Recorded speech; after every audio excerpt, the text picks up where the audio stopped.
بسم اللہ الرحمن الرحیم وبہ نستعین اما بعد۔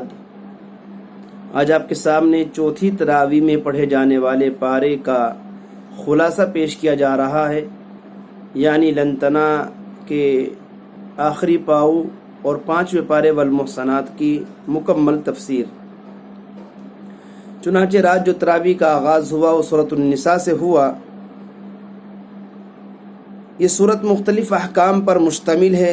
اس میں 3 طرح کے معاملات کا بیان ہے: باہمی معاملات جیسے یتیموں اور بیویوں کے متعلق احکامات، مخالفین کے معاملات مثلا جہاد کے احکام، منافقین کے احوال، مشرکین کے عقائد دیانات جیسے نماز اور توبہ کے احکام، اور جنابت و طہارت وغیرہ کے مسائل۔ چنانچہ اس سلسلے کا پہلے حکم یہ دیا گیا کہ یتیموں کا مال ان کو واپس کر دو اور اپنے برے مال کو ان کے اچھے مال سے نہ بدلو، اور ان کے مال کو اپنے مال کے ساتھ ملا کر نہ کھاؤ، کیونکہ یہ بہت بڑا گناہ ہے۔ زمانہ جاہلیت میں یہ دستور تھا کہ اگر کسی کی سرپرستی میں کوئی یتیم بچی آ جاتی اور جب وہ بڑی ہو جاتی تو اس کا مال ہڑپنے کے لیے اس کو اپنی بیوی بنا لیا جاتا تھا۔ بسا اوقات اگر وہ مرد پہلے سے شادی شدہ ہوتا تھا پھر بھی مال کی حوث میں وہ اس یتیم بچی سے نکاح کر لیا کرتا تھا۔ اسلام نے اس طریقے کو ختم فرمایا اور ایک سے زائد نکاح کرنے کے بارے میں انصاف کی تاکید کی گئی اور کہا اگر تمہیں یہ اندیشہ ہو کہ تم اپنی بیویوں کے ساتھ انصاف اور عدل نہیں کر سکو گے تو پھر ایک ہی بیوی کرو۔ یعنی اسلام میں اگر ایک سے زائد شادیوں کی نکاح کرنے کی اجازت دی گئی ہے تو وہ اسی صورت میں ہے جبکہ ان کے درمیان انصاف اور برابری کی جا سکتی ہو اور وہ بالکل ممکن ہو۔ اگر کوئی انصاف اور برابری نہیں کر پاتا ہے تو پھر اس کو ایک ہی بیوی پر اکتفا کرنا چاہیے۔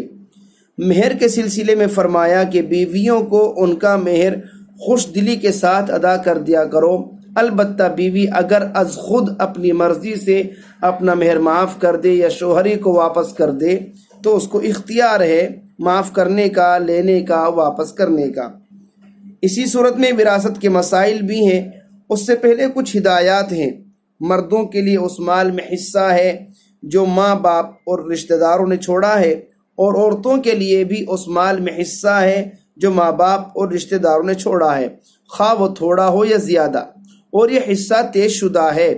ترکہ تقسیم کرنے کے وقت اگر رشتہ دار یتیم اور مسکین آئیں، یعنی ایسے لوگ آ جائیں جن کا وراثت میں حصہ نہیں ہے، انہیں بھی کچھ نہ کچھ دے دینا چاہیے تاکہ ان کا دل بھی خوش ہو جائے۔ مثلا دادا کی وراثت میں پوتے کا حصہ نہیں ہے، لیکن اس یتیم پوتے کے تایا چچا کو چاہیے کہ وہ بھی اس یتیم بھتیجے کو کچھ نہ کچھ دے دیا کریں۔ اگرچہ دادا کی وراثت میں پوتے کا حصہ نہیں ہے، لیکن پھر بھی اخلاقی فریضہ بنتا ہے کہ اس کی خوش دلی کے لیے اس کو بھی کچھ نہ کچھ دے دیا کرے۔ ان ہدایات کے بعد ترکے میں ورثہ کے شرعی حصوں کا بیان ہے کہ اللہ تمہیں تمہاری اولاد کی وراثت کے بارے میں حکم دیتا ہے کہ لڑکے کے لیے 2 لڑکیوں کے برابر حصہ ہے، پھر اگر صرف لڑکیاں ہی ہوں، لڑکے نہ ہوں، اور لڑکیاں 2 یا 2 سے زائد ہوں تو ان کے لیے اس ترکے کا 2/3 حصہ ہے، اور اگر لڑکی اکیلی ہے اس کے لیے آدھا ہے۔ اور اگر مرنے والے کے ماں باپ کے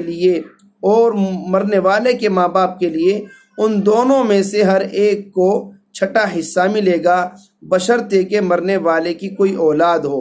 اور اگر مرنے والے کی کوئی اولاد نہیں ہے اور اس نے صرف اپنے ماں باپ کو چھوڑا ہے تو ماں کے لیے 1/3 حصہ ہے اور باقی سب باپ کا ہے۔ پھر اگر مرنے والے کے بھائی بہن ہوں تو اس کی ماں کے لیے 6واں حصہ ہے۔ یہ تقسیم اس وصیت کو پورا کرنے کے بعد ہے جو مرنے والے نے کسی غیر وارث کے لیے کی ہو، یا پھر اس کے ذمے کچھ قرضہ ہو، قرضے کی ادائیگی کے بعد تقسیم کی جائے گی۔ پھر اس پارے کے آخری آیات میں ان عورتوں کا ذکر ہے جن سے نکاح بالکل قطعاً حرام ہے، ان سے نکاح کیا ہی نہیں جا سکتا۔ فرمایا تم پر حرام کی گئی تمہاری مائیں، تمہاری بیٹیاں، بہنیں، پھوپھیاں، خالائیں اور بھتیجیاں، بھانجیاں، اور تمہاری وہ مائیں جنہوں نے تمہیں دودھ پلایا، اور تمہاری دودھ شریک بہنیں یعنی رضاعی بہنیں، اور تمہاری بیویوں کی مائیں یعنی تمہاری ساس اور تمہاری بیویوں کی وہ بیٹیاں جنہوں نے تمہاری گودوں میں پرورش پائی ہے. یعنی اگرچہ کسی شخص نے ایسی عورت سے نکاح کیا جو پہلے سے کوئی بچہ اپنے ساتھ لے کر کے آئی ہے تو اب اس بچی سے اس بیٹی سے یہ مرد نکاح نہیں کر سکتا ہے اگر اس نے اس دوسری بیوی سے ہم بستری کر لی ہو. اور تمہارے ان بیٹوں کی بیویاں جو صلبی ہوں یعنی اپنی بہو سے نکاح کرنا بھی حرام ہے، اور جو عورتیں کسی کے نکاح میں ہوں وہ بھی حرام ہیں جب تک کہ اس عورت کے شوہر کا انتقال نہ ہو جائے، وہ طلاق نہ دے دے، تو اس وقت تک اس عورت سے نکاح نہیں کیا جا سکتا ہے جب تک وہ دوسرے کی منکوحہ ہے. البتہ جو عورتیں تمہاری مملوک ہوں، یاد رہے یہ اس وقت کا حکم ہے جب جنگوں میں مردوں، عورتوں اور بچوں کو گرفتار کر کے مملوک یعنی غلام یا باندی بنا لیا جاتا تھا. اسلام نے بتدریج آہستہ آہستہ اس کو بھی ختم کر دیا.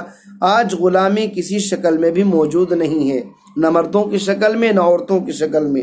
سورہ نساء میں یہ بھی ارشاد فرمایا مرد سربراہ ہیں عورتوں پر، اس لیے کہ اللہ نے بعض کو بعض پر برتری دی ہے، اور اس لیے کہ مرد اپنا مال خرچ کرتے ہیں. عورتوں کے سلسلے میں ایک حکم یہ بھی ہے کہ جن عورتوں سے نافرمانی کا اندیشہ ہو انہیں سمجھاؤ اور خواب گاہوں میں ان سے علیحدہ رہو. یہ قرآن مجید نے اصول بیان فرمایا کہ اگر تمہاری بیویاں بدتمیز ہیں تو فوراً طلاق نہ دے دو، بلکہ سب سے پہلا مرحلہ ہے فعظوہن، ان کو سمجھاؤ. اس سے باز نہیں آتی تو وہجروہن فی المضاجع، بستر سے علیحدگی اختیار کر لو. اور تب بھی باز نہ آئے تو بس طور سزا کچھ مار بھی سکتے ہو لیکن چہرے پر نہ مارا جائے. پھر اگر وہ تمہاری اطاعت گزار ہو جائیں پھر ان کو علیحدہ کرنے کے بہانے مت ڈھونڈو. یقین رکھو اللہ سب سے اعلیٰ و اکبر ہے. اور اگر تمہیں میاں بیوی میں اختلاف کا اندیشہ ہو تو ایک حکم مرد کے رشتہ داروں میں سے مقرر کرو اور ایک عورت کے رشتہ داروں میں سے فیصل متعین کیے جائیں. پھر وہ دونوں اصلاح کرنا چاہیں گے تو اللہ تعالیٰ ان کے درمیان موافقت کی صورت نکال دیں گے. فی الحقیقت اللہ تعالیٰ سب کچھ جانتے ہیں اور باخبر رہتے ہیں. والدین اور رشتہ داروں کے متعلق اللہ نے ارشاد فرمایا اللہ کی عبادت کرو، اس کے ساتھ کسی کو شریک نہ ٹھہراؤ، والدین کے ساتھ حسن سلوک کرو، رشتہ داروں، یتیموں، مسکینوں، قریب اور دور کے پڑوسیوں، پاس بیٹھنے والوں، مسافروں، ان غلام باندیوں سے جو تمہاری ملکیت میں ہیں سب کے ساتھ حسن سلوک کرو. آگے نماز اور طہارت کے کچھ احکام ہیں. اے ایمان والو، نشے کی حالت میں نماز کے قریب مت جایا کرو یہاں تک کہ تمہیں یہ سمجھ آ جائے کیا کہہ رہے ہو، کیا کر رہے ہو. یعنی نشہ جب تک ختم نہ ہو جائے اس وقت تک نماز کے قریب نہ جاؤ، اور نہ ہی ناپاکی کی حالت میں نماز کے پاس جاؤ الا یہ کہ مسافر ہو جب تک غسل نہ کر لو. اور اگر تم بیمار ہو یا سفر میں ہو یا تم میں سے کوئی قضائے حاجت سے فارغ ہوا ہو یا تم بیویوں کے پاس گئے ہو اور تمہیں پانی نہ ملے تو تم پاک صاف مٹی سے تیمم کر لیا کرو. یہ تیمم کا حکم قرآن مجید میں موجود ہے. اگر مرض کے بڑھ جانے کا اندیشہ ہے، بیماری اس قدر شدید ہے کہ پانی کے استعمال سے نقصان ہو سکتا ہے، یا پانی قطعاً بالکل ہمارے پاس سرے سے نہیں ہے یا ہے لیکن اتنا ہے اس سے صرف پیاس بجھائی جا سکتی ہے، وضو نہیں کیا جا سکتا، تو ان تمام صورتوں میں تیمم کی اجازت ہے.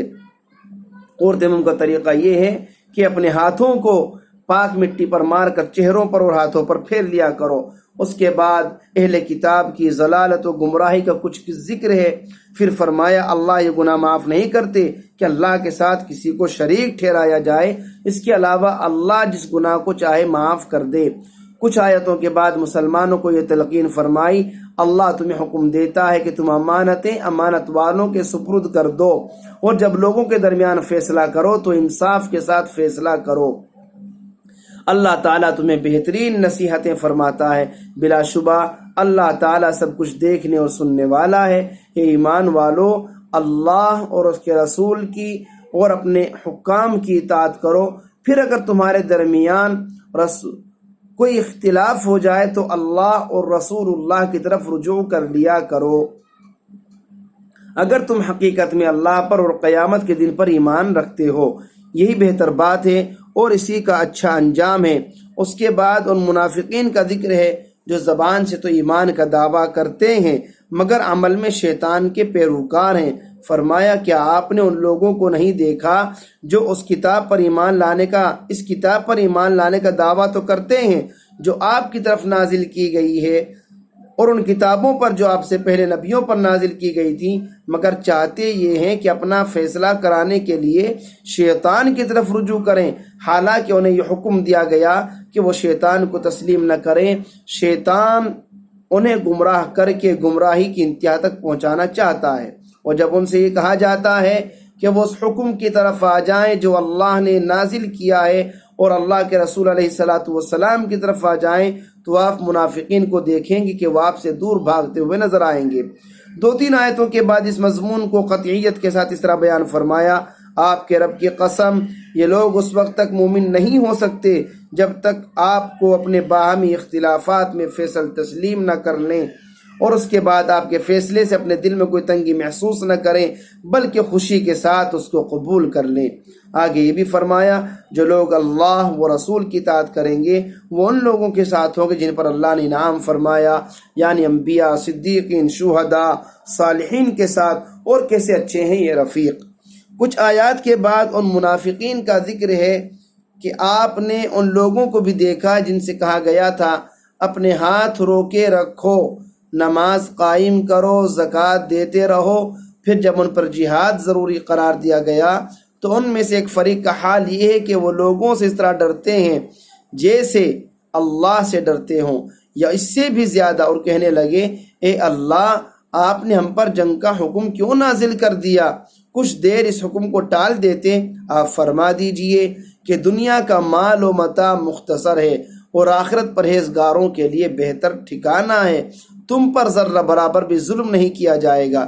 جہاں تک موت کا سوال ہے، موت تمہیں ہر حال میں پالے گی، خواہ تم کہیں پر بھی پہنچ جاؤ، اگرچہ تم مضبوط قلعوں کے اندر پہنچ جاؤ۔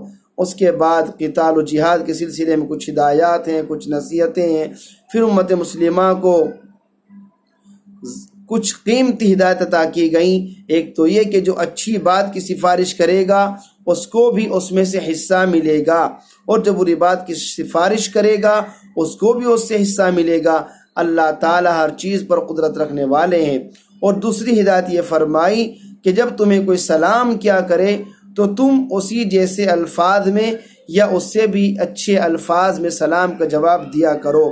ان دو نصیحتوں کے بعد پھر جہاد و قتال کا ذکر ہوا، اور اسی کی مناسبت سے جہاد کی بعض خاص قسموں کے احکام ہیں کہ کسی مومن کا یہ کام نہیں کہ دوسرے مومن کو قتل کرے، الا یہ کہ اس سے غلطی ہو جائے، ایکسیڈنٹ ہو گیا، کسی کو مار رہا تھا، کسی کو ایمان والے بھائی کو لگ گیا، تو یہ قتل خطا الگ چیز ہے۔ اور جو شخص کسی ایمان والے کو غلطی سے قتل کر دے تو اس کو بطور کفارہ غلام آزاد کرنا چاہیے اور مقتول کے ورثاء کو خوب بہا ادا کرنا چاہیے۔ آگے فرمایا اور اگر کسی نے جان بوجھ کر کسی مومن کو قتل کر دیا تو اس کی سزا جہنم ہے جس میں وہ ہمیشہ ہمیش رہے گا، اس پر اللہ کا غضب اور لعنت ہے اور اس کے لیے سخت عذاب تیار کیا ہوا ہے۔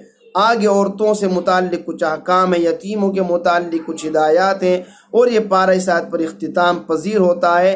اللہ تمہیں عذاب نہیں دینا چاہیں گے اگر تم شکر گزار بن کر رہو گے اور ایمان لاؤ گے، اللہ بڑے قدرداں اور سب کچھ جاننے والے ہیں۔